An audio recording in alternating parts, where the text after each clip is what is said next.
Okay. What is your name? Ellen Marie Casey Hyland. When were you born? May 3rd, 1931. So you grew up in the Great Depression. Yes, I did. What was that like? Well, that's a very long question.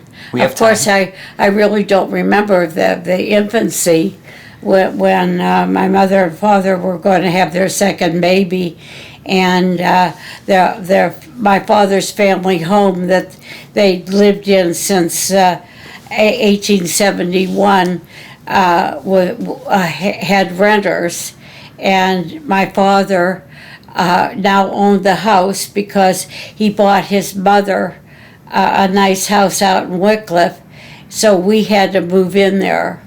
And then Edna was born shortly after we moved into the Briar Hill house. And then my mother's family lost their house. And so my grandma and grandpa Kelly and my uncle Howard also moved in this small 3-bedroom house in Briar Hill. Now, Who all did you live with growing up? who did I live with? Well, first of all, the first ones to move in were my mother's family, and that included my grandfather, who my grandparents didn't get along, and before the Depression, my grandfather built roads between St. Petersburg and Tampa in Florida, and he decided to pick up and go back to Florida to look for work, and then we never saw him again. And then my Uncle Howard went on the road selling, and next thing we knew, our cousin Ellen Bigham in Pittsburgh, Ellen was a nurse, and she had 2 babies, 1-year-old and 2 years old, and she was pregnant and had a miscarriage, and her husband walked out on her, and they never saw him again either. So Ellen had to go back to work, and with that, we took her 1-year-old and 2-year-old into our house to be raising them. They stayed for a while until Ellen got on her feet, and then they moved out.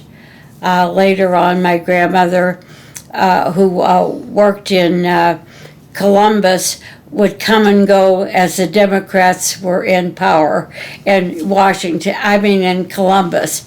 When they were in power, she had a job in Columbus. When they weren't in power, she moved back in our house. And so my grandmother did come back. Later on, when we were married,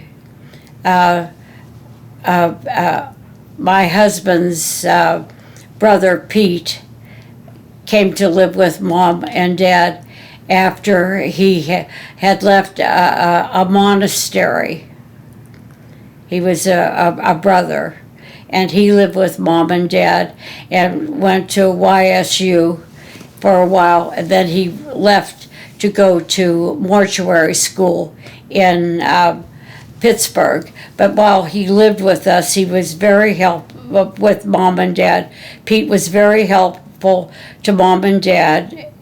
His parents had been dead since he was a little kid. So he helped around the house, and my mother helped him with college work. He wasn't sure of himself in writing. She helped him with spelling and composition. So those are the people that lived in and out of our house, as was very common at that time. I'm sure, what with Yeah. housing being so unstable. Yeah, well, multi-generations always lived in the same house. Yeah, no, but take a look at Edna and myself, widowed for so long. We'd be living with one of our kids, God forbid. So you lived on the house in Clyde Street in Briar Hill up until 1940 when you were 9 years old. Yeah. Where did you move then? Then we bought a house on Princeton Avenue in the south side. What do you remember about that house? Which house? The one on Princeton. Oh, the Princeton house was lovely. And again, my uncle had to come and live with us, and Grandma had to come and live with us. And my sister Edna and I had to sleep in the attic. The attic was hot in the summer and cold in the winter. So, we were talking the other day about some of the differences between how we live now and how you lived back then, with things like food and clothes. Where did you get your clothes from? My grandma was a wonderful seamstress, and she made clothes for Edna and myself, and she treated us like we were her dolls. She was forever curling our hair and making us clothes alike, and I was fairly small for my age, and Edna passed me up. So oftentimes for many years, we were pretty close in size, so everybody thought we were twins because our grandmother dressed us alike and did our hair alike. Like Shirley Temple was the reigning queen of Hollywood at that time, so everybody, if you said, yeah, my daughter has Shirley Temple curls, everybody knew what kind of curls you had as a child. You canned food as well, right? Oh, of course. Yeah, everybody had to have a garden. Do you remember there being a particular scarcity of food? No. That's good. Yeah. Not until the war, then there were things that you couldn't get because of the war effort. Like what? But during the Depression itself, it was if there was a shortage, it was because you couldn't afford it. What kind of things were rationed in World War II? Oh, all kinds of stuff. You had coupons and little discs for, say, like canned goods, and then for meat and stuff you had the paper ones, which were bigger, and especially beef was something you didn't have every day because you didn't have enough coupons from it. But you could get meat like Spam or something that was canned, or chipped beef, which was packaged. So you ate that kind of stuff during the war a lot. Was gasoline rationed? Yes, yeah. Did that have an impact on your transit? Yes, what happened was people started carpooling. Hardly anybody drove alone to work. Did a lot of people own automobiles back then? In the neighborhood on Princeton Avenue, they did, certainly. Maybe not when in the 30s when we lived in Briar Hill. Did you have to walk to school? Oh, we sure did. How far of a walk was that? It was a mile, and there was One way? One way, and there was no cafeteria, or you weren't allowed to take your lunch. So we would walk home, gobble our lunch, and it was all downhill going down to St. Pat's. So we had to run back to be on time for school for the afternoon session, and that meant we walked 4 miles a day about going to school. And when the Depression was around, gas was rationed, so nobody, it was rarity that we got a ride to school. That must have kept you in pretty good health, though. We were very good, we were very healthy, yeah. Were any of your siblings in poor health when you were a child? Yeah, my brother Bob was asthmatic, yeah, yeah. Did he have any difficulties getting around to and from school? Oh, well, he was so much younger than me. When he started to grade school, I had started to college, Oh, wow. so I wasn't around, I see. yeah. Do you remember walking to school with like a group of friends or Oh anything yeah, like that? we lived Could you describe the group that you walked we lived with? On Princeton Avenue, and to the south of us was St. Dominic's, and to the north of us was St. Patrick's, and my mother's family was one of the founding families for St. Patrick's, and that's where my mother went to school, and that's where my parents got married. And we had to go through more traffic to go to St. Dominic's, which was a little closer. But we went to St. Patrick's because my family was committed to St. Pat's. Yeah. Do you remember anything about the people with whom you walked to school? Oh, sure. Of course. There were all the kids that lived off of Oak Hill Avenue, all were walking down to the school about the same time. As I said, we were the furthest one out because we lived right on the line of St. Dominic's Parish. Yeah. There were a lot of parishes in your area, it sounds. Yeah. At the time I was in grade school, there were 17 Catholic schools in the inside of the city of Youngstown, and today there's only one. St. Christine's. You wrote in a family tree book that growing up your family felt more Catholic than Irish. Yeah. My grandmother was illiterate. She came from Ireland all by herself when she was about 18 years old. She had a sister that lived in Youngstown, and when she came here, she got a job as a maid in Pittsburgh for contractors that were quite wealthy, and their name was Casey. And she kept coming to Youngstown to visit relatives, and that's when she met my grandfather, whose name was also Casey, from the same region in Ireland. And so my grandmother was pregnant with her 8th child when her husband died, and she was bound and determined that her kids were going to be Americanized. To this day, I don't remember my grandmother even having a brogue.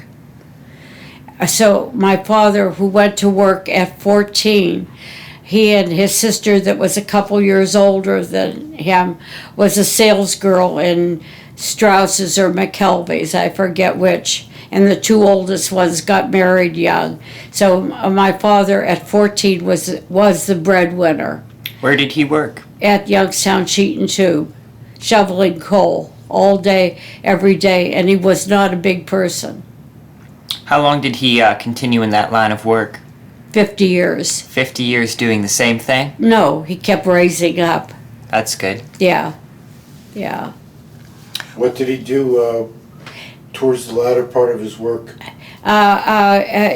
First, when they got married, he was a second helper at 30. And he had one full paycheck after they got married in 1930.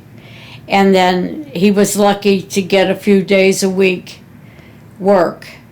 And then he became a first helper, and then during the war, he went up even further in the 40s to a melder, and then at the end of his time at Sheet and Tube, he was a turn foreman. And as he was a young man, that never, he couldn't possibly have ever attained that because he was Irish and Catholic. And that went to Masons, who were generally Welsh or German. So times were starting to change. You made a connection between the time of the Depression and the amount of work towards, and then you mentioned that in the war they were very active and he was working all of the time. Were you cognizant of the fact of, as the war got further along, your father was working more and your prosperity level at home rose? Of course. In 1940, we were able to move. And then things happened like you got a brand new car. And our father expected all of us to go to college. Yeah. In regards to your father's working, when you were younger, you mentioned that he was barely able to work a day or two a week. And I assume during the war era, he was probably working 12-hour days or more. Do you remember him being around a lot when you were younger and hardly around during the war? We were girls, and fathers really didn't do much interaction with girls in those days. But did you see him around the house less Oh often yeah, as things- when he was there, he was a gardener, and he raised vegetables, of course, and but he had beautiful flower gardens. And during the war, the house out in Wycliffe that my grandma Casey and the Lydens lived in, across the street was a great big open field. And so we took that field over and raised all kinds of vegetables for the families. Now, it was supposed to be a big family garden, but the only committed gardeners was Aunt Marguerite, who lived there, and my father. And my father made Edna and I, little kids, well, we were like 12 years old or so at that age. We had to go over and pull weeds and stuff. And how would you get there? Well, we would go with him on his time off. Or my mother, who had been driving since she was 15, she used to sometimes drive Dad to work, and so she could have the car. And but Mom never made us go over. Mom never went near a garden in her life. Dad would take us, and we would pick all the stuff, and he also was the one who insisted on canning. Yeah.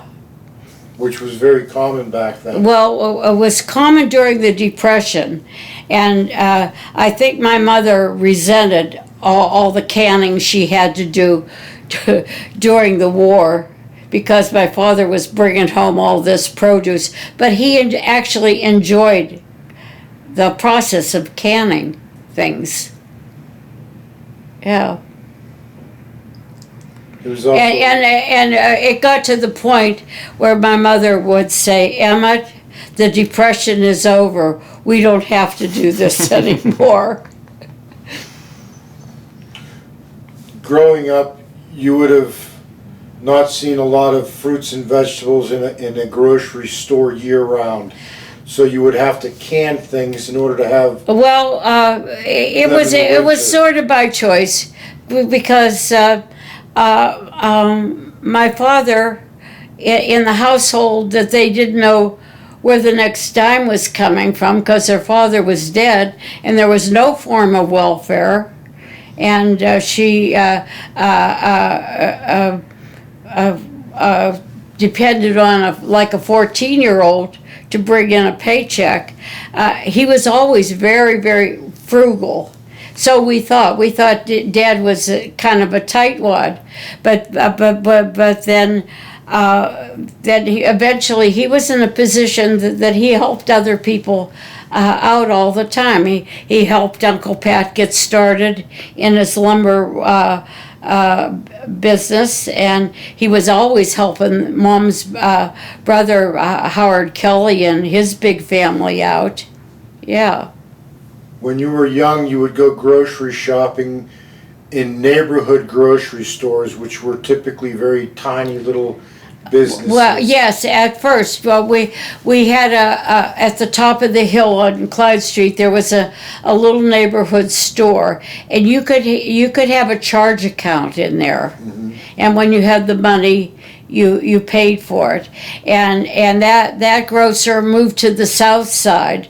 So when we first lived on Princeton Avenue, Mom still shop there, and eventually up on Market Street became an A&P or a Kroger store, and she started shopping there because she didn't rely on having to have a charge account and pay for the groceries when payday came along, Yeah.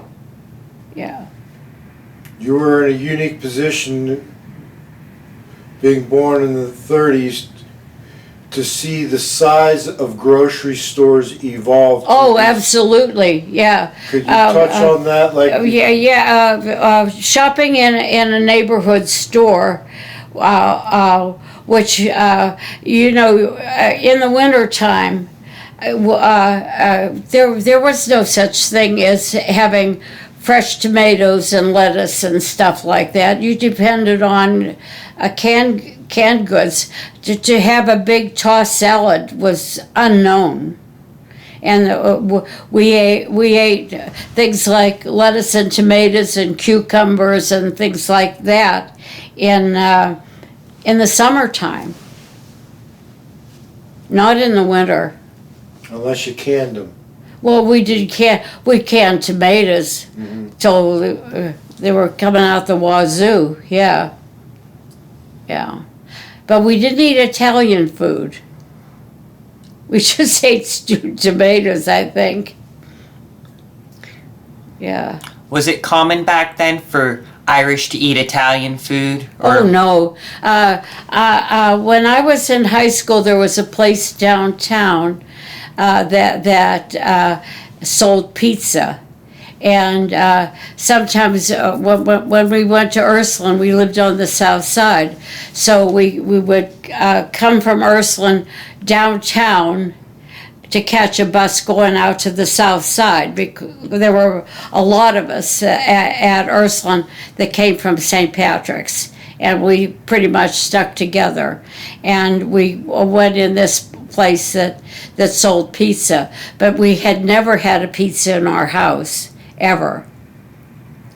And the only thing of Italian nature that my mother ever made was spaghetti, but she didn't spend hours and like a whole day with tomato sauce boiling away on the stove. That we just had plain ordinary, and I really don't even remember meatballs. That was a rarity. I think we ate an awful lot of pot roasts and stews. Carrots and potatoes. You meat. Could keep in the basement for a long time. My father was a meat and potato man. Mm-hmm. Yeah, he had to have potatoes at every meal. So how did you get your potatoes in bulk? Did you have a big potato bin in the basement? I think we had potatoes like in the cellar. We would unlike the Hylands, who had a huge family, they had potatoes delivered like coal. They had great quantities of potatoes that came and went into the basement. And basements in those days had a fruit cellar. And a lot of times there was no cement in there. It was more cut out, it wasn't paved or anything. In fact, an awful lot of people didn't even have cement on their cellar floors. So you said you would. But we had a fruit cellar. What kind of quantities do you think you would get of potatoes? Would you grow them, or did you just buy them off of someone locally? No. We got them at the grocery store. Yeah. Well, we may have had potatoes from the gardens when it was the war. Dad would plant things like parsnips or carrots, and they would keep a real long time. In through the fall. And it was never heated down in your fruit cellar. The hot air vents never went into those rooms, so you could store stuff for quite a while. And if we had fruit trees in the yard, and he would pick pears when it was going to be a frost, and they wouldn't be ripe, and he would wrap them in newspaper and put them someplace like in the cellar, away from the windows, wrapped in it, and they would ripen. He always did that with green tomatoes. They didn't keep nearly as long, but they did ripen. I remember cherry tree being on his property, but did he have apple trees? Yes, I really don't remember apple trees so much as peach trees. We had peach trees, a pear tree, and those big black cherries. And would you? And can of course, those? this is a city lot. And would you can those? We did. Our idea of dessert was go down to the cellar and bring up a jar of peaches or a jar of pears, and that would be dessert. How fruitful were your peach trees? Would you have peaches all throughout winter? For quite a while, yeah. I really don't remember going down to the Piatt Street Market or anything too much to go out and get a bushel of peaches someplace or whatever they may have.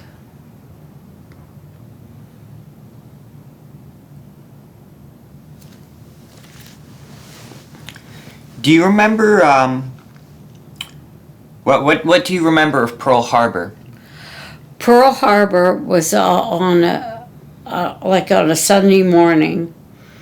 And we didn't have a television, of course. That was before most people had televisions. And it came on the radio, and they all sat around listening to this. And then we went over to my grandma's, Casey's, out in Wycliffe. And Aunt Marguerite had a son in high school, and one that was, two were in high school. I think Joe was early in high school, and Bill was later in high school. And Aunt Marguerite was saying, thank God this will be over with before Joe and Bill have to go to the service. And then we had an aunt that lived in the old neighborhood on Clyde Street, who had two single sons, and they both had to go. And as it turned out, in the Merchant Marines, they would take somebody at age 17. So my cousin Bill, who was sent away to boarding school, dropped out of school, joined the Merchant Marines, and he's one of the people that ferried the troops across the channel for D-Day. You had some relatives that were in World War One, correct? Yes. Who were they? They were my Grandma Kelly's two brothers, Ed and Lonnie.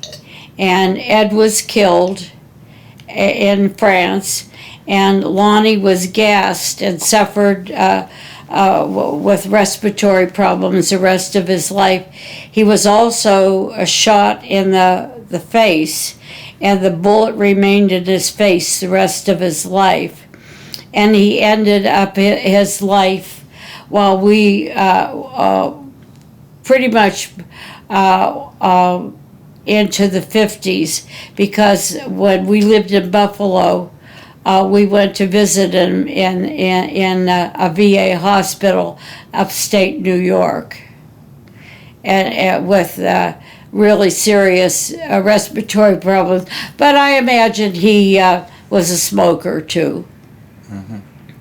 Yeah, but from early on after the war, he we could always remember that he had some trouble breathing.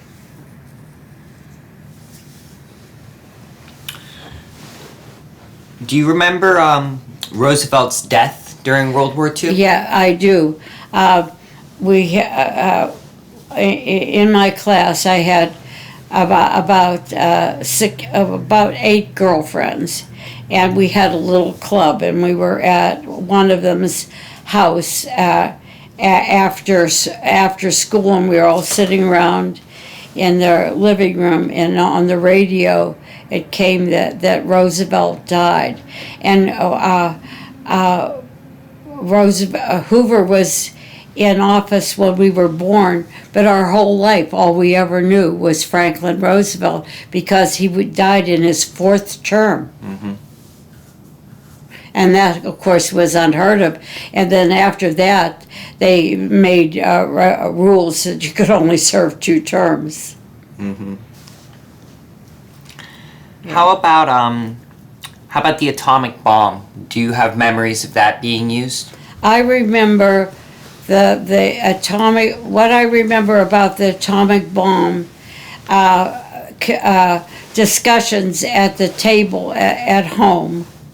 My mother, I think, was a pacifist, among other things, and she thought that was totally unnecessary, that they were killing civilians and maiming people that were not combatants, and the Japanese had reached the point where they were pretty much licked, though the Japanese culture made them feel like they had to go to the death, and there would be Japanese that would never have surrendered. They would die rather than surrender. They'd fight down to the last man, woman, and child. So there was mixed feeling about it, but most people were just glad for almost everybody had somebody of their family in the service. You mentioned that your mother was opposed to the atomic bomb. What was your father's opinion on that? I have no idea. I don't remember. But social issues, I really don't remember my father taking strong stands on those things. It was my mother that saw injustices when she went to college in Florida to black people, and she had sympathy to black people the rest of her life. In regards to your mother, she would have been probably the first generation of women that were empowered with voting. Well, my grandmother was. Okay. Because my grandmother used to go around with her father when he was campaigning for William Jennings Bryan. Mm-hmm. Yeah, and my grandmother was a suffragette, and my grandma Kelly was always very active in Democratic politics. She was like a state central committee woman and stuff like that. Yeah. As I said, she worked in Columbus during the Depression when a Democrat was in power, and then back and forth.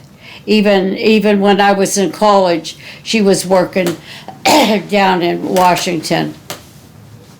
I mean, down in Columbus. So all of the women have been pretty active politically in your family? Not, but no. But they were Democrats. I grew up thinking Republicans were all rich business people, and the simple working class Catholic people were all Democrats. Where did you get that notion from? From the household I lived in, Was that and your from most dad's people that I attitude, too? knew. Was that your dad's attitude too, or just your Well, mom's? I don't think that he expressed a whole lot you never got in depth discussions with us. After all, we were only women and girls. Uh-huh. Yeah. What do you remember about Hitler's death? Hitler's death. Just a sense of relief. Mm-hmm. Yeah. Do you remember the day that it was announced that the war in Europe had ended? Oh yeah. Of course.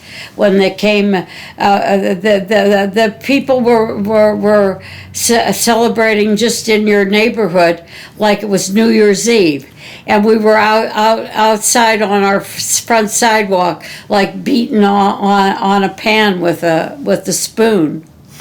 Yeah. I've always wondered if there was a reaction of Oh that sort. yeah. Every household was. Did you do the same thing when the Japanese surrendered? I don't remember that so much as the European one. Actually, the war in Europe was much more stress than the war in the Pacific. Because most people, immigrant people, identified with Europe in the first place. I knew no Asian people. You are the oldest of your siblings, but I'm sure you went to school with some kids who were the youngest and actually had siblings fighting in the war. Yeah, and whose older brothers were killed. Mm-hmm. Yeah. Tell me how that impacted relationships with your classmates. You know, like you mentioned, some of them had siblings that were killed. Yeah, well, sister would make us pray for them. And at one point at St. Pat's, it was a very big school. I think it was about probably the biggest one in the diocese at the time. And we had an auditorium gym. And Father Archibald, who was a priest at St. Pat's, was very popular. And during the war, he went to the service, and I can remember the whole school being in this gymnasium to wish Father Archibald good luck and farewell when he went off to the war. Do you remember if a lot of your friends' fathers enlisted, went into the war? No, they were mostly too old. Yeah, Okay. yeah.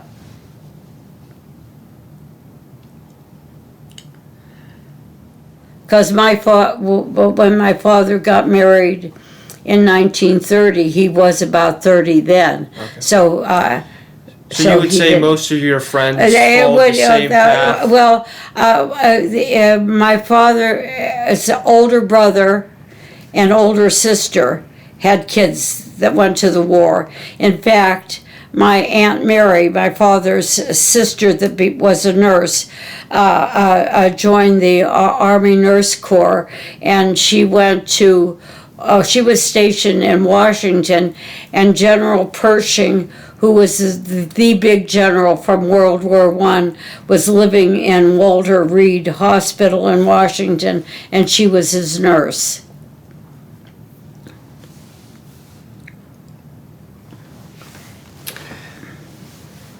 Everything was segregated back then by race. Did you personally know many, if any, black people? No, When did that begin to change? hardly ever. Not until the Civil Rights Movement? How they lived in their neighborhoods, and they didn't go to St. Patrick's to school. They didn't go to Ursuline to school, and we lived in a very waspy middle class neighborhood on Princeton Avenue. At what point in your life did you begin to see that change? Mostly, I saw my mother talked about this because she was committed to black people because she thought they had a bad time. And when we were in school, they opened Northside Swimming Pool, and it was very lovely. By then, we lived on the south side, and when occasionally we would go over to Northside Pool, and we would be dropped off, and then somebody would come and get us. And when the pool was first open, when black people would come and try to go in the swimming pool, people just in droves got out of the pool, and they were if they needed rides, they were calling home to come and get them. They wouldn't swim in the same pool with black people, and so we would have to call our mothers because they were forced to close the pool for the day because they didn't want any kind of rioting. How old were you? Probably 12, 13 years old. So this would be in the middle of World War II. Yeah,